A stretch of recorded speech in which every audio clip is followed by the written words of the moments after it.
Hello and welcome to the Media Roundtable Special Edition, where we dive into the secrets of the craft and provide our perspective on industry topics in service of marketers responsible for the success of their audio program, the Chief Audio Officer. I am your host, Giles Martin, EVP of Strategy and Insights at Oxford Road. I'm glad to be joined by Pete Bersinger, CEO and founder of Podscribe. Welcome, Pete. Thank you, Giles. I'm honored to be here. Well, it's great to have you here, Pete. And we're going to be diving today into what we're calling Rethinking YouTube Podcasts. And this is some work that Pete and I and our teams have worked on over the course of this year and actually presented back in August at, was it Podcast Movement Evolutions? Yeah, Podcast Movement in Dallas. Podcast Movement in Dallas, that's right. So we presented this there originally, and we've been putting some fine-tuning to it over the past few months, and we're releasing a white paper about this as well, because it's, again, an industry-first study, we believe, that's really focused on the difference in performance between sort of native RSS, sort of historical audio podcasting impressions, if we can call them that, and YouTube podcast impressions. We can call them that, obviously, respectively, their downloads and views.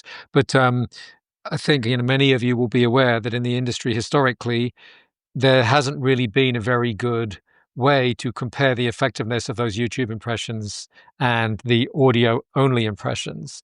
And what this work does is do that for the very, very first time. It actually builds on some work that I presented with another partner of ours, Midge, at the CAO Summit in July, where we worked with some passive monitoring passive monitoring panel to begin understanding or to see if we could, evaluate the response rates coming from exposure to YouTube ads for the very first time.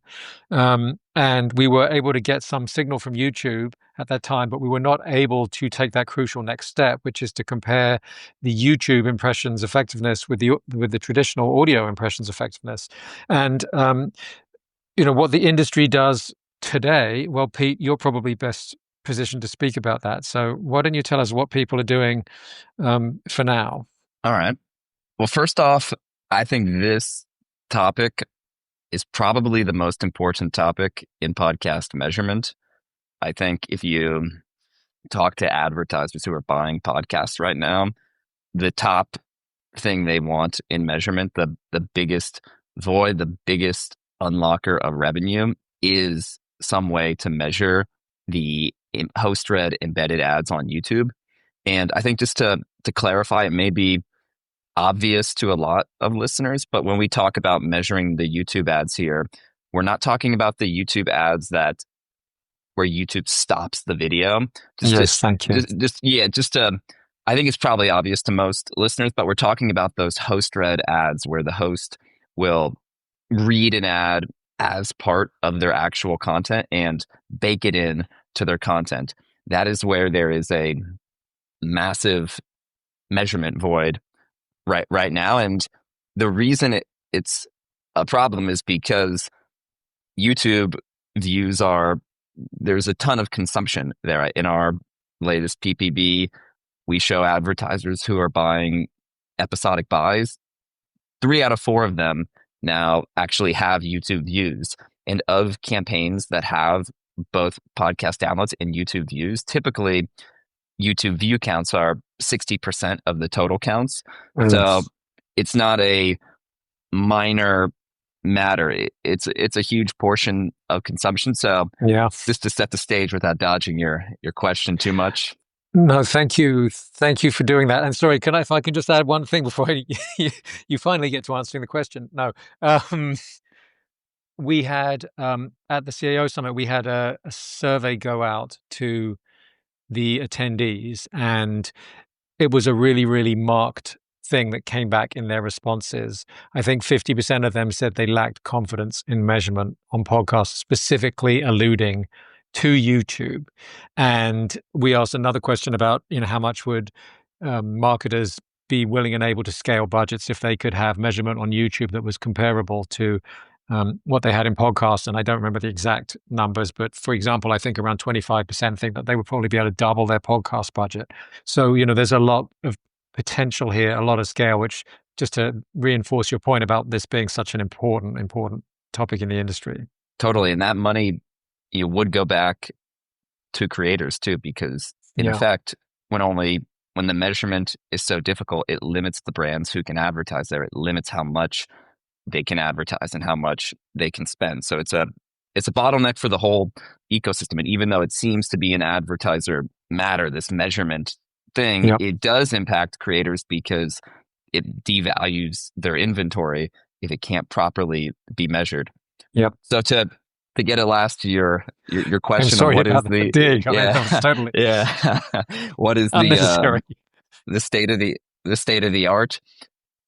Probably most advertisers now that we work with use promo codes, vanity URLs, post purchase surveys, and some use our modeling, where we model the performance of a baked in ad on YouTube from the performance of that same ad on that same episode, but in audio. So it's not exactly the most sophisticated. I think there's actually a lot that goes into it under the scenes, and it does give a baseline estimate.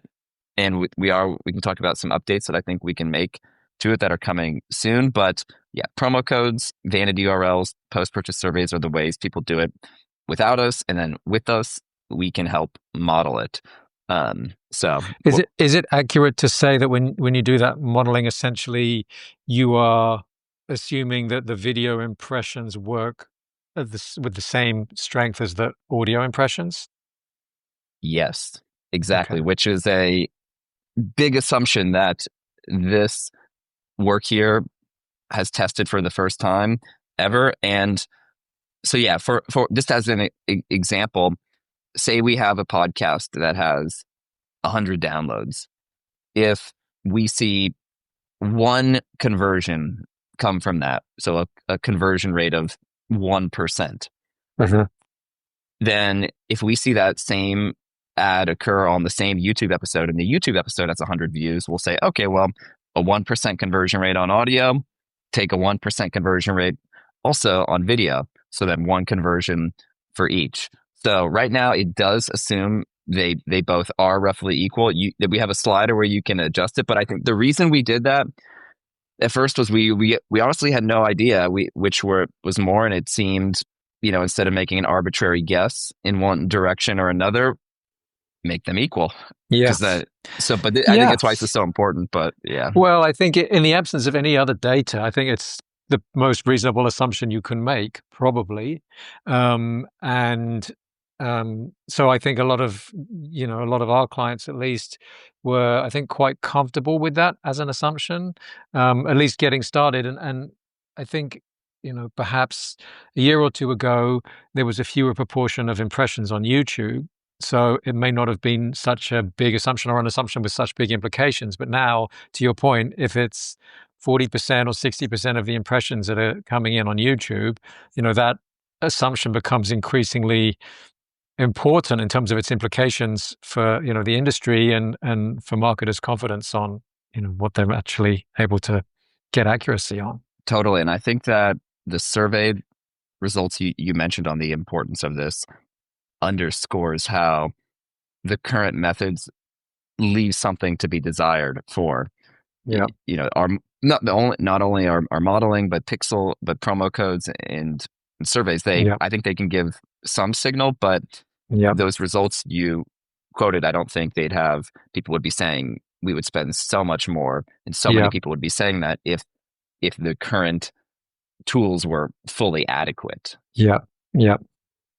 So, that one-to-one assumption, I think, is interesting. I think it's a reasonable starting place for the industry. Like I say, logical in the absence of any other data, but I think, it obviously is an assumption with, quite a lot of implications. And obviously we know they're quite different, environments in terms of, media experience, media exposure. So anyway, we're going to talk more about that once we've looked at some of the results that we're going to present today, which I think might be, somewhat surprising or counterintuitive for some people. So we'll present the results, then we can talk more about the sort of media experience later on. But I'll just get started giving a brief overview of methodology, and feel free to jump in at any point if there's anything to clarify, etc. But essentially, we're looking at data sets from many clients from both Podscribe and Oxford Road. In the data sets overall, there are over 100 clients in total and over 1,000 different campaigns that have been run. So it's a nice big data set that we're pulling from.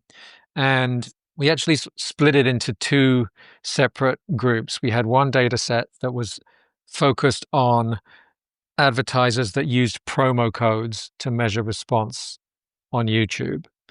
And the second data set was advertisers that had used "How did you hear about us?" question or survey on their checkout experience to measure the response of podcasts and YouTube. And it's important, I think, and we'll, I'm sure, stress this again later on, but when we're talking about the impact here of, audio versus video, we have only looked at it with respect to, their ability, these impressions' ability to drive promo code usage or survey usage. And so, the generalizability of that to sort of general response is, I think, and also an important topic that we'll get to probably later on. But for each of those two data sets, we had impressions that had been delivered on audio and impressions that had been delivered on YouTube. And so we were able to sort of calculate the total number of impressions by just adding up the YouTube and the audio impressions, and then look at response rates. So that's the number of promo codes delivered divided by the number of impressions, or promo codes used, or the number of survey responses, saying podcast, divided by the number of impressions, total number of impressions. So those were the main metrics that we looked at. Anything to add there, Pete? Just to rehash, we looked at it with two independent data sets, both promo codes and surveys. So two totally separate data sets that are unrelated, to try to see, are YouTube views better? Do they work harder for the advertiser, as hard or less hard? So two independent sets. And then, within the analysis too, I think there was, Giles did a lot of the data side, so he was behind much of this, but I believe there was one analysis where we compared the performance of pure audio buys to buys that were simulcast, that had both audio and video. And that was pretty telling. I'll let Giles jump in there if he wants. But so there was that, and then it was also the performance of simulcast buys depending on how much audio or video they were. So maybe YouTube, a simulcast campaign was 10% YouTube views, and then another campaign was 90% YouTube views. So how did those differ by conversion rates? The greater 8% of the consumption was on YouTube for views. So and I think that's a helpful segue, because when we looked at this, essentially, we're looking for relationships between the amount of audio impressions or the amount of video impressions or the amount of simulcast impressions with promo code volume or survey volume. And there are lots of different ways to cut that, and lots of different ways to look at outliers and things like that. And a slightly more advanced way of doing that, still simple, but is to use regression analysis. And so we did all these different ways of looking at the data, but something we realized quite early on was, first, two key things. And one of them, I think, is what Pete was just saying. So that idea of, here's a campaign that was, say, 30% audio and 70% YouTube. Splitting the data up into deciles in that way made it actually a much more simple way of sort of seeing clear patterns in the data. So that was something that we did in both of our analyses, both on the surveys and on the promo codes, is split the impressions in the way Pete was describing, so we could see whether there was clear movement or trend in the data as the impressions, as the share of impressions on YouTube, say, increased. Did we see response rates increase or decrease? So that was one of the key things we did. And then the second really important thing is we ended up breaking down the data set and looking at individual advertisers, and looking at advertisers individually. And I think that's really important to call out because, and Pete, you would push for this a lot, and thank you for doing so because you're absolutely right to. Every advertiser obviously is so different, not just in terms of, what market are they operating? Are they B2B? Are they B2C? What kind of product are they selling? But also how expensive is the product? If you're selling a day-to-day type of product, it's probably, 5 or 10 or $20. Whereas if you're selling an exercise bike with a, cutting edge touchscreen, interface, it might be thousands of dollars. And so when you're looking at response rates, obviously there'll be enormous variety in response rates just on the basis of the advertiser and also what type of offer they have and what type of incentives they have and, those types of things. So we ended up not just cutting the impressions on the media side into deciles, but also isolating all of the advertiser campaigns individually and looking for trends across all of those advertisers, see if there was consistency there. Right. One other point too, I think worth mentioning that people might be thinking about is, well, how did we ensure that the ad was the same on audio in video? Oh yeah. Because I think that's an important point. So we did take steps to ensure generally that the ads that we are comparing on audio were the exact same ones airing on video. The one thing we didn't distinguish that I think would be helpful in a future study is whether the video ads whether they had product placement, whether they were the video meaningfully added to it in any way. We just really checked that the transcripts were more or less matched and that the length was the same, that there were the same number of ads on either side. So I think there's more that could be done there, but generally we did ensure that the same ad was running on audio in video too. So yes, thank you. Important point. Yeah.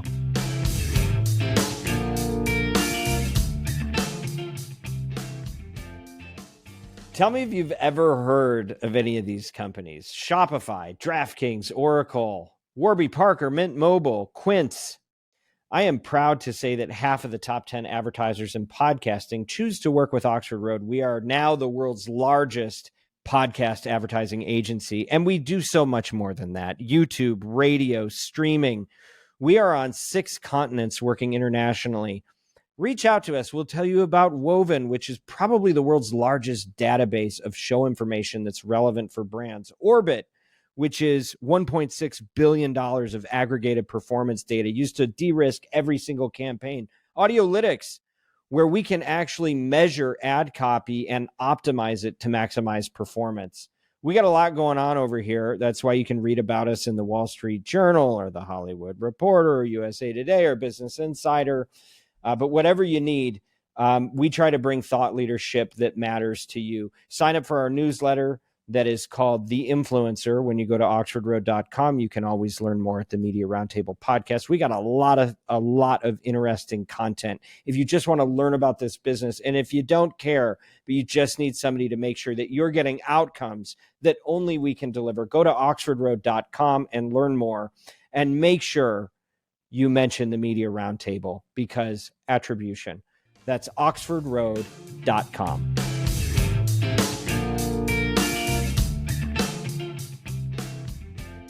Great. Well, and in terms of what we saw, so once we looked at these advertisers, we looked at their distribution of impressions split into deciles with heavier audio skew on the left and then heavy YouTube skew on the right. So going from 100% audio on the left, no podcast, down to 90% audio, 10% YouTube, 80% audio, 20% YouTube, going all the way down to 100% YouTube at the other extreme.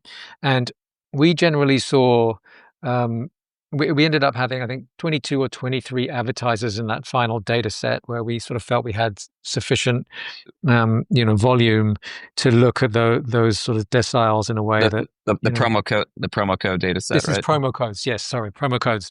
And I mean, I don't know if this is necessarily the best way to sort of represent the results, but we ended up charting these 22 or 23 advertisers, I think it was 23 advertisers, all together so we could look at all of these charts on a single screen.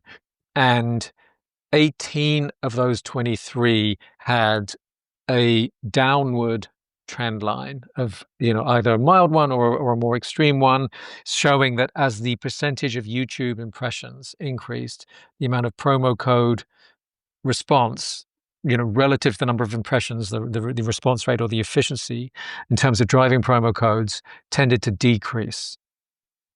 And, 18 out of 23 was a pretty significant. And, we encourage you to download the white paper and take a look at these charts for yourself. And I will give a great call to action at the end of the show, driving you all to the website to download it. But please take a look at the white paper, see the charts for yourself. It's quite clear when you see across all of these advertisers that there is a pretty significant trend there, pretty significant pattern. And even for the other 5 advertisers, I think my recollection of it is, with only 11 deciles there, I know that's a bit of a contradiction, but there were 11. Even just one big outlying data point could sort of skew the line, where it otherwise might have gone down, it might go up. And I think there were a few cases where there were sort of situations like that. And so a few borderline ones, there were probably only 1 or 2 where the trend seemed to go up. And even in those cases, I think it was quite mild. So it certainly felt like there was a good amount of convergence in that data. It did. It seemed pretty mind-boggling, I think, when we first looked at it, because this did seem not like at least what I had expected at first, that YouTube views seemingly were less effective at driving promo code redemptions. It was totally not the conclusion that we were thinking. And just to reiterate, both campaigns that were pure audio, and we analyzed those, relative to simulcast ones that were mixed audio and video, the pure audio ones had significantly better response rates for promo codes. So that's not quite as granular as the decile analysis Giles showed, but even just pure audio campaigns versus pure or YouTube and podcast campaigns, the audio ones really stood out. There's a great visual that's in the white paper that shows that. And then it was clear too, both when looking at all the advertisers individually and even when grouping them together in deciles, that the conversion rate or the promo code redemption rate got worse the more YouTube that was added in. And I was definitely surprised. I would say before the study, for the longest time, I truthfully thought video views would be better. I thought because, well, a view means at least they watched some of it. A download, you don't necessarily know. There could be product placements. They're on their computer. Maybe they can buy right there. So I was surprised. And I think neither of us, would you say, Giles, felt totally confident in the promo code analysis without getting another data set to see what it thought or what it said. Yeah, I think that's true. I think that was one of the reasons, again, we had to do that advertiser breakdown so we could see this pattern repeated across, many different advertisers and see, consistency in that trend. But yes, we actually saw, spoiler alert, very similar types of patterns with the survey data set as we did with the promo codes data set. And so, that did give us extra confidence when looking at this data, which we did. We treated these results, as Pete's saying, with some degree of caution, because, I'm not sure I had a super strong hypothesis, but I guess, I was probably leaning towards YouTube somewhat, just sort of out of some type of inherent bias or how much time I spend there. Right. It just sort of seemed like it, although a number of people we asked didn't totally, they thought otherwise. Maybe we were the outliers. Yeah, I wanted to ask you about that, and I'm glad you mentioned it. I mean, I don't know if there's anything more that you can say, like how many people perhaps you spoke to. I know you've sort of taken some unofficial temperature from the industry about, what they might have expected prior to this. Well, that is an interesting thing, I think, to mention here. So when we were putting out these or starting to write up these results, we had the promo code results showing YouTube views did worse for advertisers. Then, spoiler, the survey results showed the same thing. So we were thinking, okay, well, is it something really weird about our data? Because we didn't even necessarily think, we thought it would be the opposite, to be honest. So then I started asking a couple people at various organizations in the industry and buyers and sellers. And to a degree, most of them who were really in the weeds did actually say, yeah, that makes total sense. We price, simulcast views, our YouTube views in simulcast a little less than podcast. We've been doing that for years, or things like that. I would hear, and I'd be like, huh, interesting. So that, not that it's a complete data point in the story, but anecdotally, when we were asking around, there did seem to be a number of head nods in the industry, just so we could see how we're about to put out a conclusion that is totally unheard of and crazy, which maybe we would regardless if the data seemed to show it, but it seemed anecdotally a lot of people had sort of seen that. Yeah. Yeah. Well, it was interesting hearing some of that from you, and but also interesting hearing, from the people who expect YouTube to be stronger. And again, I mean, this is the first time that, to my knowledge, at least, anyone's published anything like this comparison in the industry at all. So it's great to put something out there to give people something to react to and sort of start the work on this.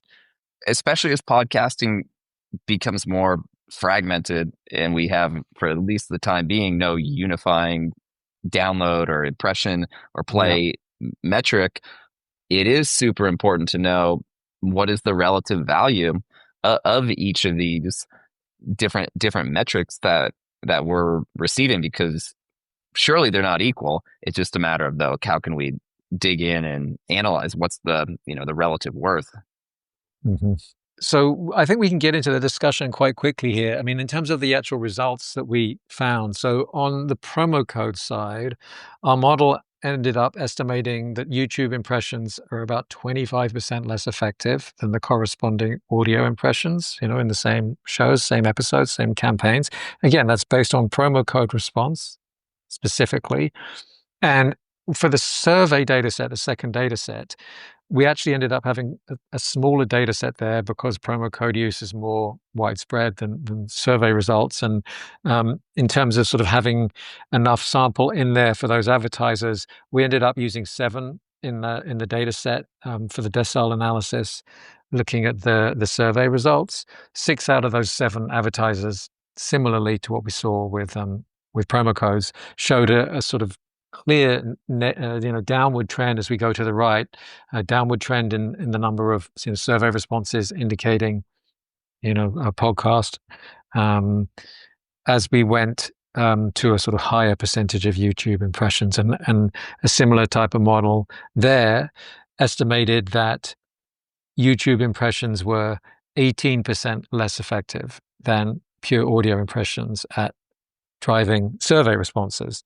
So as Pete alluded to earlier, as we touched on, it was important and valuable for us to have, 2 different data sets here, 2 different response mechanics that we could look at to see, did we see consistency in the results? I think one of the things we've learned over many years of working in attribution is, there's not most of the time, at least, one single magic right answer, and we're often looking for convergence in data, that is pointing in the same direction, telling a similar type of story. And we definitely saw that both within each of these analyses and then across both of them as well. So again, even if we did have some hesitations about the implication of these results and sort of a few raised eyebrows here and there internally, we've seen some convergence here, and that's why we're publishing these results, because I don't think we would, publish something like this if we didn't see some degree of convergence in this data.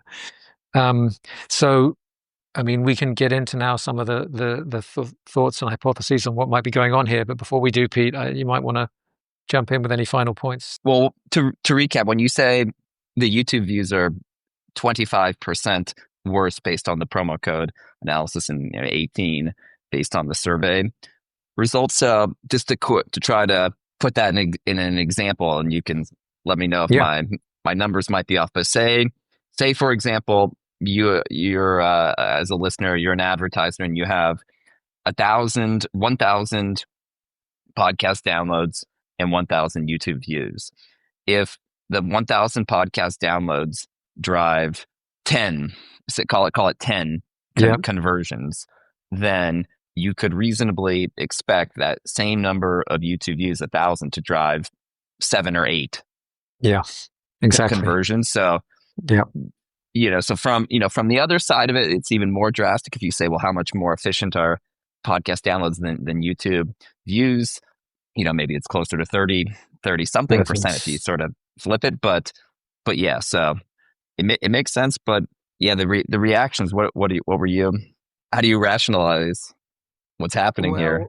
Well, I think there's a few things to say. And I think the first thing to acknowledge again is this point about generalizability, right? So, does the fact that we're seeing lower promo code use per impression mean that there is lower response per impression, however we define that? Like, typically you work in a pixel based environment where there is, promo code use may or may not be in play, and typically you're looking at response and evaluating response in a very different way. You're looking at exposure to an ad and then some type of subsequent activity on a website. So can we generalize to all response from this data? I think that, perhaps similarly to how you started with the assumption of, well, we'll treat audio and video impressions as the same for now in the absence of better data. Perhaps in the absence of better data, we can say, well, yeah, we can generalize this for now.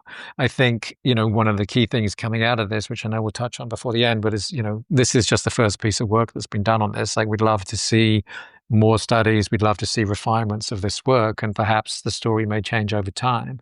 But, whether or not people respond with a promo code or a survey is not the whole story about advertising effectiveness. I think it is fair to say that. It's a good reminder. But, I mean, one of the things that I thought was really interesting when we were at Podcast Movement in Dallas, somebody came up after the presentation and made this interesting point about international, which I wanted to hand over to you to talk about if you're happy to. Yes, it was Thomas and Kate at QCode. Actually, Okay. they pointed out to me after our presentation, they said, well, some key things that could be responsible for this, or that could explain this, that deserve someone to look, that someone should look into more, are: one, YouTube views are often much more international than podcast downloads, and we do see that too when we analyze the country location of YouTube subscribers. We do see that most of the top shows have a much bigger percent of their consumption outside the US than podcast downloads, for whatever reason that may be. And the clients in our data set are only looking at US responses? Primarily. Some of them may be, some of the web-based ones maybe, I think do, some do allow international customers, but I think most their target customer is really the US. And I think and even for ones where their target customers can be, or they can have customers globally, I think the most affluent listeners are in the US. And so even if you can have somebody purchase somewhere else in the globe, the US ones might respond the best because in many cases they have the most money. So that is a super important factor. And I think we're working on a follow-up analysis for that. We are looking to improve our YouTube modeling to make it, really smart YouTube modeling, where it does take into effect the country breakout of YouTube channels. Okay. I think that is a super important point, and a great one to look into more. Yeah, and then there was this other sort of just general, I mean, it's a hypothesis, I guess, not something that's sort of can be hard proved or anything, but just the difference in the user experience and the sort of media environment that we alluded to on the start of the call. And there is something that's sort of quite unique about podcasts, especially if you think back over, I mean, I've been in the industry since 2018, and certainly when I started, advertisers, the pixels were just coming into the market, like shortly after I started. And so advertisers to that point, they were using promo codes and vanity URLs and surveys exclusively to measure podcast performance. And so, a lot of the podcast listening audience, at least obviously there's been a lot of growth and a lot of new listeners coming in, particularly in young and oldest sort of demographics. But there's still a lot of listeners that have been in podcasting for a long time already. And they've had many, many years of hearing their hosts talk about using a promo code and support the show by, going to a website and using a specific vanity URL. And they want to support the show. And so they do use the vanity or they do use the promo code. And I think that there's some extent to which, in the podcast environment, your listeners are, more conditioned really to be using promo codes. Whereas in YouTube, it's a bit more of a different experience. And you're not so used to that in that YouTube environment. And there were related points there. I mean, please jump in at any point. But, similarly, in the YouTube environment, I feel there's, a lot more competition for your attention. So typically in podcasting, and there's a lot of research that shows, many people are multitasking when they're listening to a podcast, and maybe they're cooking or walking the dog or in the gym or something like that. But, typically you have that audio, headphones in, it's in your brain and your attention is on, that and whatever else you're doing, but it's basically absorbed, in those two things. And yet when you're on YouTube, you've got one video. Your podcast, by the way, may have been recommended to you by the YouTube algorithm. So that's another big point. Whereas, in audio, much of that content is being fed to you via subscription, which you've actively chosen. Whereas in YouTube, there could be more sort of random exposure. So that's another point there. But also, yes, it may be more random, but also, you've got a lot of other things competing for your attention on that screen, many other thumbnails, et cetera, et cetera. So I think my theory, and this is somewhat supported, sorry, I'm going to give you a word in just a second, but there was a chart that I was looking at the other day showing retention by minute across Spotify, Apple, and YouTube, and the retention on YouTube, and it was just one show and just one episode. So I don't want to, draw big conclusions from this, but I think it could be illustrative of a general point. Was on YouTube, the audience had dropped by, I think, over 50% within the first, 2 or 3 minutes, whereas when the audio environments, it was still at sort of the 80% plus level at that time. So those are some of my thoughts on it, Pete. Sorry to go on a bit, but over to you. Yeah, I think what you're saying that I most agree with is the opt-in, lean-in nature of podcasting relative to that of YouTube. With YouTube, all the time I go on there, dozens of new videos, people I've never heard of, seems relevant. Maybe I'll click one and then pop back out. And I think more of that discovery and more of that consumption based on what's in your feed probably leads to that higher drop off rate in YouTube consumption that you're mentioning there, Giles. So yeah, I mean, if you imagine now listening to a podcast, for better or worse, I mean, it's hard to listen to a podcast. You gotta, go to Apple Podcasts, which not that many people know how to use, and maybe you're on Spotify, but then you got to search it and then you got to play it. You really have to have intent to listen to a podcast. So if you're going through those steps and you're not just randomly clicking something on YouTube, you really want to be there. You want to be listening to that host. You've heard something about them. You like them. You trust them, which is a good thing for advertisers, surely. And then, couple that with maybe more of an international breakdown of YouTube views. I think those are two powerful explanations. I think there is a third. I don't know. Do you think should we get into maybe the definition of plays versus downloads? Yeah, let's get into it. And then, I mean, gosh, the time's flown by. We've had such fun with this conversation. So yes, please touch on it. I think it's a good point. And then we can start wrapping up. Well, one thing that people don't think much about, certainly I never did much, is how do you count a play versus a download? And so in theory, I believe a play, maybe this won't be quite right, but I believe a play is... Or a view. Or sorry, a view. Yeah. A view on YouTube is 30 seconds of consumption, and I believe you can do it a number of times per day for the same episode. I think if it's like within the same session, it might not count it multiple times, but maybe if you come back later, it's sort of ambiguous how it can be counted, to be totally honest.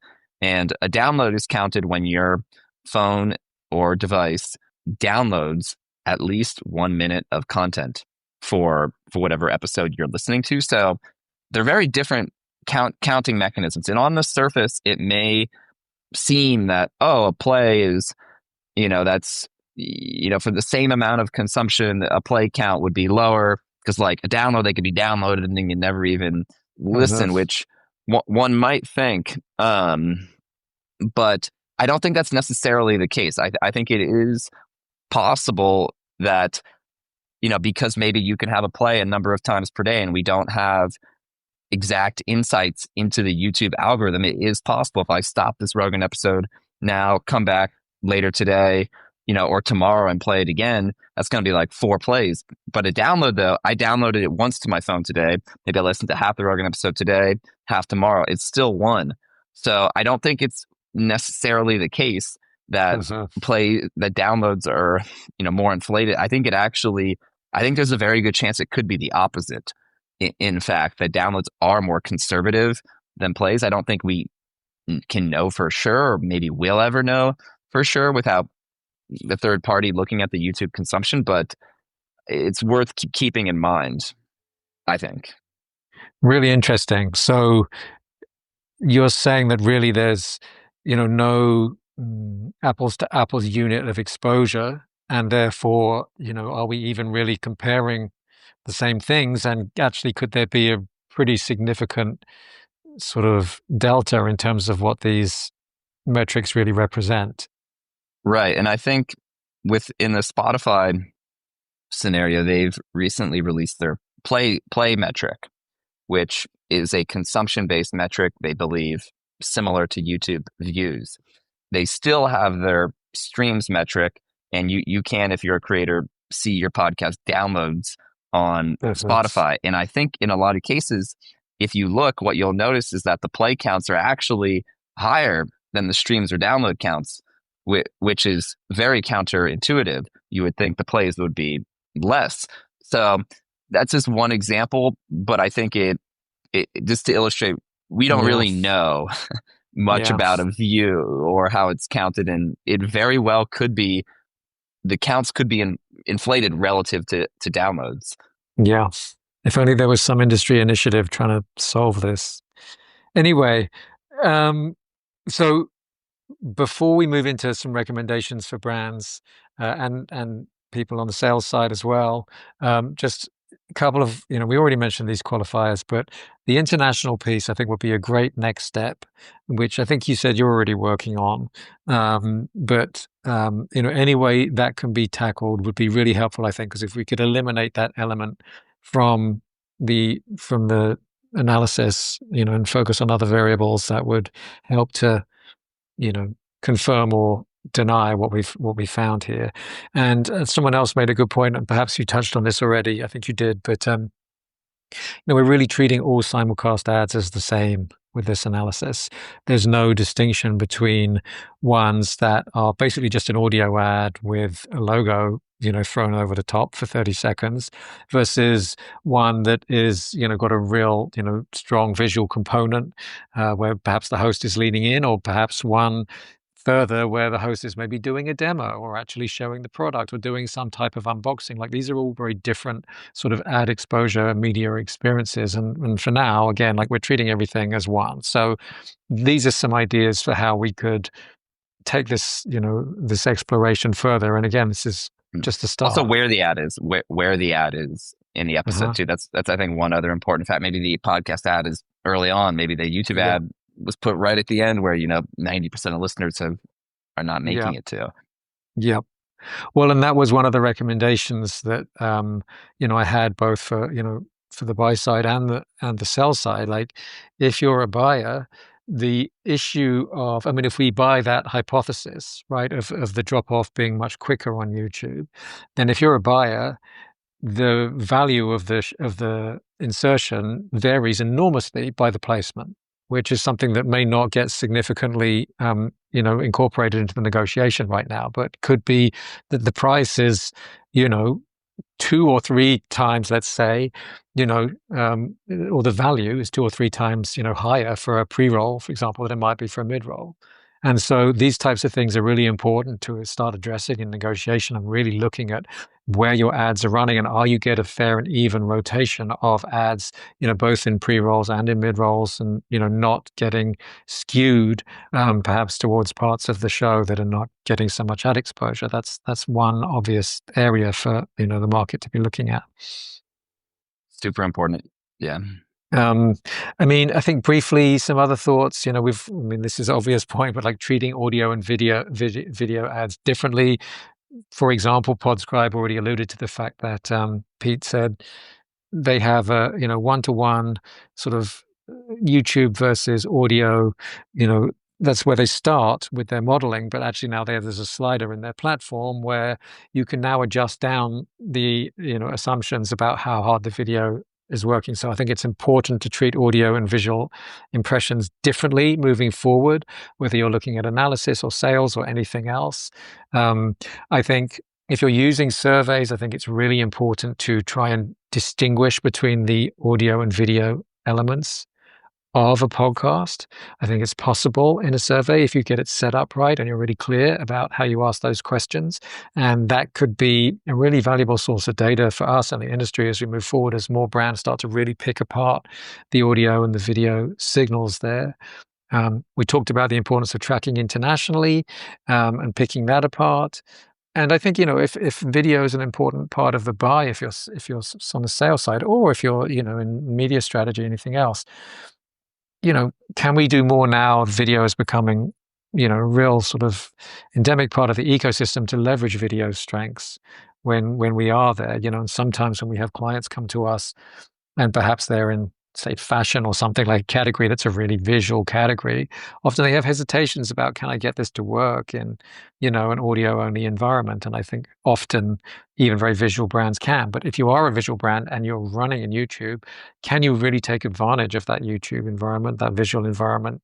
And again, there may be pricing adjustments on both sides, related to that. But, it's clear that these different environments do seem to work in different ways. And I think, the market needs to adjust their approaches in these ways to reflect that. One piece of context I know we're just about at time to, please. I think put out there is this work is great and all. I think it's totally the first of its kind.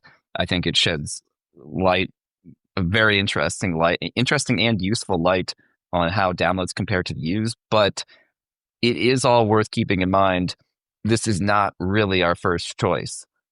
This is only because we cannot actually pixel YouTube. So the first, I think, biggest aim is thinking, how can we actually measure YouTube views like we can podcast downloads? What we're trying to do here is only because we can't. That's the only reason. Thank you. Good point. It's so important. So I think we are working on it. I think there's actually a really good shot at YouTube views being measurable in the next year.